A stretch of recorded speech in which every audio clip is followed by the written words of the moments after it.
Hola amigos, ¿qué tal? Bienvenidos a Chocoflan Cinefan. El día de hoy les traemos una reseña del libro La Última Reina. Bueno, he decidido hacer la reseña de este libro que la autora es C.W. Gardner y es de Ediciones B. Es un libro muy interesante, data de la historia de España y pues bueno, me interesó la reseña porque es un libro que a mí personalmente me ha conmovido. Me ha gustado mucho la trama y bueno, sin más preámbulo, comenzamos. Bueno, brevemente les voy a decir por qué decidí hacer la reseña de La Última Reina. Es un libro que a mí me ha cautivado y me ha gustado mucho en la historia porque nos habla de Juana de Castilla o conocida como Juana la Loca, porque nos habla de su historia, de cómo pasó su vida, su matrimonio, todo lo que tuvo que vivir a lo largo de 76 años y cómo fue, cómo terminó ella, en qué estado murió. Es una historia muy triste y una historia que habla de sufrimiento, de dolor, pero también habla de momentos de alegría, de momentos bellos y me gusta mucho porque es una historia que no solo ha llegado a libros, sino que también han hecho biografías, han hecho películas y han hecho obras de teatro, ha recibido muchos premios, entonces me gustó la historia y a mí me llama mucho la atención, pues todo lo que tiene que ver con, con reyes, con reinas, con el pasado, con la historia. Entonces, vamos a comenzar con la reseña. Comenzamos con la reseña y bueno, brevemente vamos a dar los datos.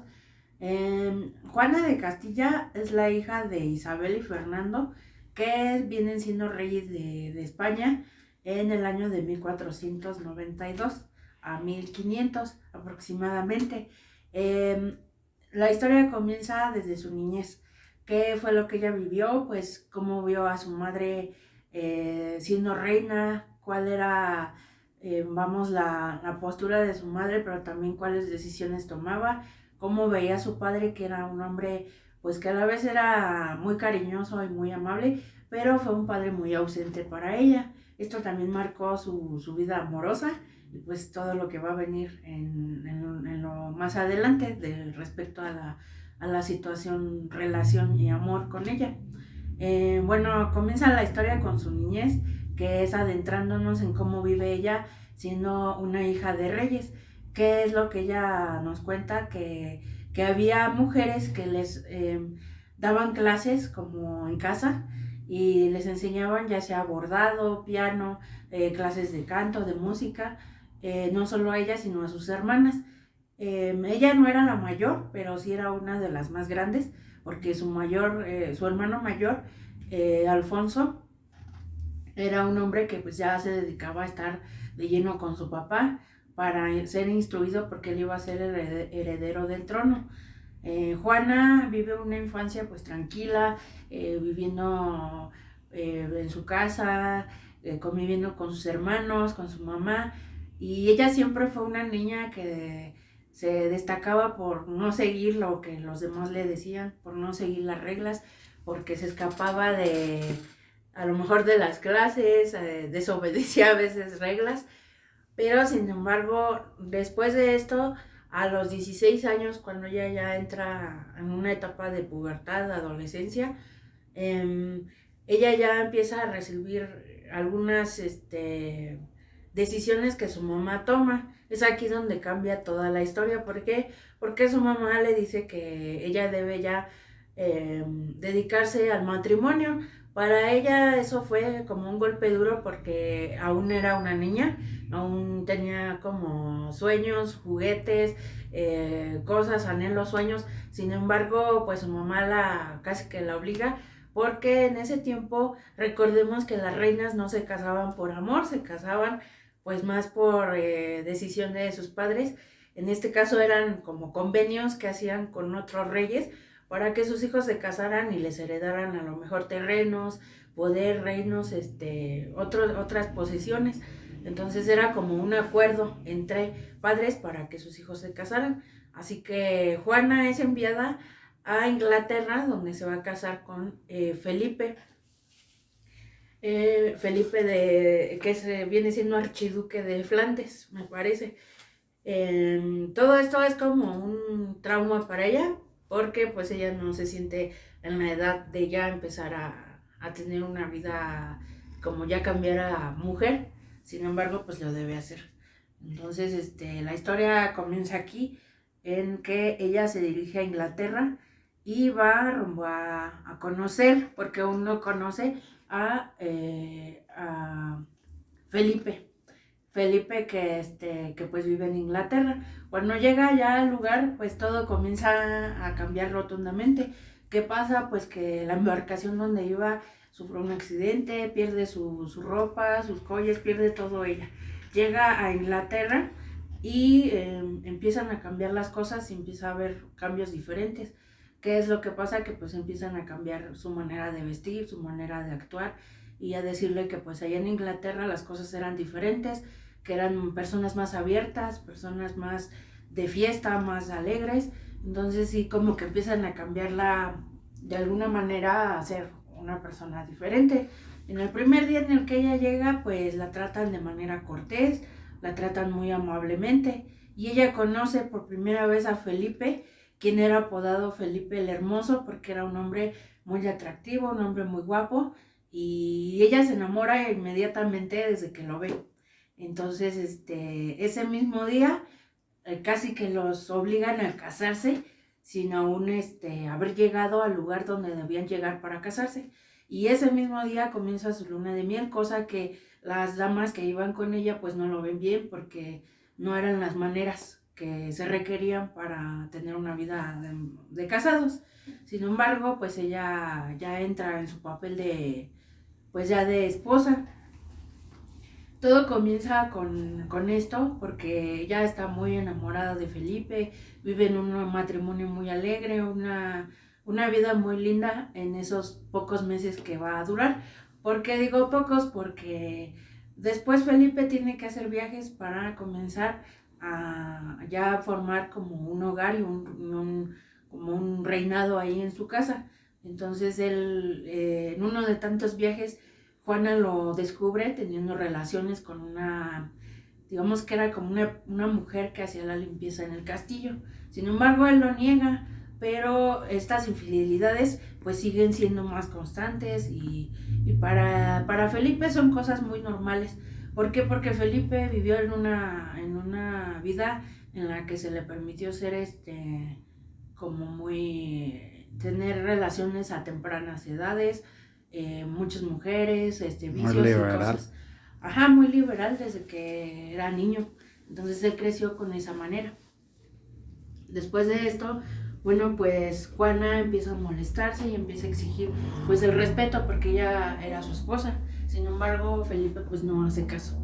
Monseñor Besacón, que es una persona importante también, es alguien que conoce a Juana y que se volverá enemigo de ella. ¿Por qué? Porque es un allegado de Felipe, quien lo manipula a que de alguna manera como que haga que la herencia de ser reina sea heredada a él. Y entonces ella pues se niega, y al negarse todo aquí comienza. ¿Por qué? Porque pues en una de tantas, Felipe, ya viendo que Juana no accede a lo que él le pide, entonces empieza la tortura para ella. ¿Cuál es? Que pues sigue siendo como infiel, sigue con las infidelidades, llevando mujeres, haciendo fiestas, haciendo lo que a él se le antoje. La encierra en su propia habitación y no la deja salir, y Besacón, el monseñor, le empieza a decir que pues que tiene que tener hijos con ella para poder como asegurar ya que ese puesto va a ser para él. Sin embargo, pues no lo hace de manera pues bien, sino que utiliza la fuerza, la golpea, la viola, abusa de ella. Entonces para ella pues esto comienza a ser una tortura, porque ella nunca se imaginó que pues el tener hijos o el estar embarazada iba a ser de esa manera, que su matrimonio iba a terminar en violaciones, en golpes, en no dejarle de comer, en tenerla como una prisionera. Y para ella comienza una depresión, una tristeza que pues es muy dura porque no ve ni el sol, no puede salir, y entonces ella empieza a sufrir una ansiedad, depresión, a volverse ya loca ella, aunque realmente pues no es así. Cuando ella empieza a tener a sus hijos, lo que la hace también que se sienta mal es que en el momento en que empiezan a crecer los niños, se los llevan a otros lugares, la alejan de sus hijos, no le permiten que ella tenga el acceso a poderlos ver. Entonces para ella es como una tortura más aún, porque pues no puede ver a sus propios hijos. Esto es lo que hace que ella empiece a intentar fugarse y a intentar rebelarse contra Felipe, y esto hace que pues sí se salga, pero la vuelvan a regresar, y las veces que la regresan al castillo la tortura es más grande. ¿Por qué? Porque la encierran más, la violan, la golpean de manera pues más brutal, y pues empiezan a decir que ella pues ya está mal de sus facultades mentales y que pues ya es una persona, llamémoslo, enferma mental. Es por eso que en el pueblo y con toda la gente se empieza a decir que ella está loca, por eso se le empieza a apodar así.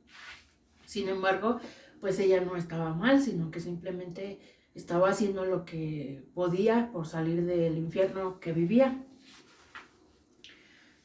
Bueno, todo continúa hasta que en una ocasión pues ya la historia toma otro sentido, porque Monseñor muere debido a una infección gastrointestinal. Sin embargo, él al final de su muerte le dice a Felipe que pues el padre de Juana lo envenenó. Esto hace que Felipe tenga aún más ensañez con Juana, la trate de mala manera, la acuse de que su familia es mala, de que su familia tiene malas intenciones con él. Sin embargo, no es de esta manera. Felipe se vuelve pues aún más borracho, más de llevar mujeres, incluso lleva mujeres, le regala la ropa de Juana, sus joyas, las invita ahí a su castillo a tener relaciones con ellas ahí en presencia de Juana, o sea, cosas horribles que sí se describen en el libro. A pesar de eso, Juana pues siempre trata de mantener la cordura y trata de estar lo más tranquila posible, porque sabe que si se dice que ella es loca, que sí, de verdad está mal, pues le van a quitar el poder que es el del reino. Aparte de todo esto que estaba sufriendo en su matrimonio, pues le llega la noticia de que murió su hermana, de que su hermano mayor, quien era heredero al trono, muere, y de que su sobrino también muere. Entonces es ahí cuando ya le dicen directamente que pues sí, efectivamente va a tener la responsabilidad de hacerse cargo de Castilla desde España. Entonces Felipe pues con más intención trata de quitarle el poder a ella, haciéndola firmar un papel, pero ella pues no, obviamente no va a ceder, y las torturas no dejan de terminar, de que la encierra como en cuevas, en lugares muy alejados del castillo. En una ocasión ella logra liberarse y encuentra a una mujer que le da pues una hierba, una poción, bueno, no una poción sino una hierba que le dice que es como un veneno. La historia aquí cambia de sentido. ¿Por qué? Porque Felipe en una de tantas se enferma de igual como de una enfermedad del estómago, y pues Juana es la que lo tiene que atender, porque pues no hay nadie ahí que ya vaya, ni siquiera las propias mujeres de él van a atenderlo, y ella está con él. Ella lo perdona y él le pide como su perdón, porque se arrepiente de que a pesar del trato, Juana está muy al pendiente de él, pues porque es su esposa. Sin embargo, Juana, después de toda la desesperación que vivió, decide darle el veneno a Felipe, y es ahí donde él muere. Entonces ella es como más libre y ya se va directo hacia su casa, que es en España. Allá ella piensa contar con el apoyo de su padre. Sin embargo, pues no es así, porque su padre desgraciadamente la obliga a casarse con un hombre. Al principio sí la trata muy bien, pero después ya empieza a desenmascararse. ¿Y qué es lo que pasa? Que le prohíbe ver a sus hijos, ya la empieza a encerrar. porque le dice que tiene que casarse con alguien para poder seguir con como para que le den el nombramiento de que ya va a ser reina. Pero como ella no quiere, pues la encierra, la empieza igual a tratar mal, no la deja ver a sus hijos ni salir. En una ocasión de esas, su papá se casa con una mujer y quiere quitarle el poder a Juana. Como ella no se deja, entonces su padre decide sacarla de España, pero digamos que la destierra y la lleva de nuevo a Inglaterra, donde la lleva con su último hijo, que es su hijo Felipe. Lo llamó así porque se parecía demasiado a su esposo Felipe. Cuando están en el castillo es la parte final, porque es la parte en la que Juana vive con su hijo. También es la parte en la que llevan el ataúd de Felipe y lo tienen en el castillo, en una parte muy oscura, en un cuarto. Y su hijo pues vive los últimos años con su mamá, que es Juana. Sin embargo, pues al finalizar esta etapa, su hijo decide volverla a tener en cautiverio y la vuelve a encerrar ahí justo donde está el ataúd de su padre. Es ahí donde ella muere en 1555. Toda esta historia pues es muy dura, muy trágica, porque realmente Juana siempre vivió en cautiverio, siempre vivió encerrada, y pues casi que las veces que estuvo fuera vivió tormentos, vivió digamos que la desesperación, violencia, malos tratos. Y sin embargo, en una ocasión ve a su mamá antes de que muriera, y su mamá sí le dice que pues se arrepiente de haber como hecho el convenio de que ella se casara con esta persona, porque nunca pensó que todo esto fuera a pasar. Sin embargo, en esos tiempos recordemos que pues eran tiempos en que se hacía lo que los padres decían, y pues ahora sí que se casaban a tratado, a convenio, no de que se conocieran, ni siquiera se conocían, ¿no?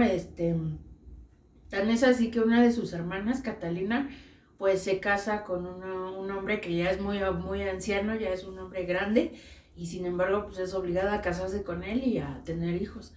La historia es muy triste porque al final de todo ella pues termina en este encierro, y es ahí donde ella muere. Al final de la historia y al principio de la historia se describe una carta que ella relata el comienzo y el final de su historia. En el final de su historia ella nos dice que pues ella no esperaba eso, y sin embargo ella perdona a su esposo a pesar de todo, pero que también nunca se esperó morir ahí al lado de él, que fue la realidad, ¿no? Y bueno, con esto culmino mi reseña. No sin antes decir que les recomiendo mucho el libro, porque es una historia que nunca te va a aburrir, te va a dejar en suspenso y va a querer pues que sigas leyéndola. A mí en lo personal me gustó mucho porque es una historia pues desgarradora, pero a la vez que te da una enseñanza. La enseñanza aquí pues es del amor, de que muchas veces tenemos relaciones muy duras, muy tristes, pero pues que siempre al final el amor propio es el que debe abundar en nosotros, porque esto es lo que Juana nos enseñó, que el amor propio que ella tenía hacia sí era lo que la sacó adelante y lo que hizo que ella siempre tuviera la fuerza para salir y para luchar por sus hijos, para luchar por su persona y para luchar por su país. Y la otra enseñanza, pues que muchas veces pensamos que nuestra familia es quien nos va a respaldar y es quien nos va a apoyar, y en el caso de ella no fue así, porque en el caso de ella su familia le dio la espalda y su familia la mandó a la tortura y a cosas muy duras. Entonces, pues esa es mi reseña de esta ocasión, y espero les guste este libro, si es que lo llegan a conseguir. Es muy bueno y muy recomendable. Como ya lo dije al principio, se han realizado, debido a su redacción, a su buena historia y a que esta es una historia que hemos visto en otros lados pues se ha realizado no solo libros, sino que también se han hecho biografías, se han hecho películas y se ha llevado al teatro, a obras de cine, entonces, a obras de teatro. Entonces, pues sin más, me despido y muchas gracias por su atención. No olviden suscribirse y darle like a nuestro video. Y Estelita, no te pongas brava. Chalandrina, no te pongas brava. Se me olvidó apagar el refri y estaba sonando. ¿Sí, oíste? Es que estamos en la tiendita, amigos. Y Claro. ya estaba buena la historia, pues ya no lo pude decirle a Estelita, desconéctale el refri porque se iba a desconcentrar. Nos vemos en otro. En una próxima video. Hasta luego.